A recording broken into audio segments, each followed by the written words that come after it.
जितना हो सकता है दुनिया कह रही है नेक अमल कर लो, कयामत बहुत नजदीक आ गई है। দাব্বাতুল আরদ, জমিন থেকে একটা অদ্ভুত প্রাণী বের হবে যে মানুষের সাথে কথাবার্তা বলবে।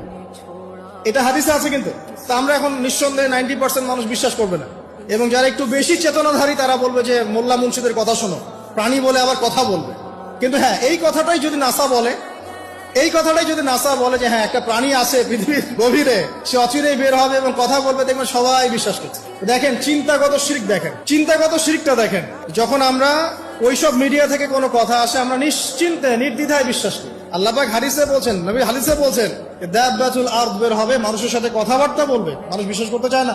আর কি ধোঁয়া, এই ধোঁয়ায় আকাশ ছেয়ে যাবে, ধোঁয়া দিয়ে আকাশ ছেয়ে যাবে, এবং এত বড় ধোঁয়া বিশ্ববাসী কখনো দেখে নাই। এখন অনেকে বলছেন, এখনকার আধুনিক স্কলার যারা, অনেক স্কলারের এটা মত, এটা কিন্তু হাদিসে নাই, তাদের মত হতে পারে যে একটা নিউক্লিয়ার এক্সপ্লোশন হবে।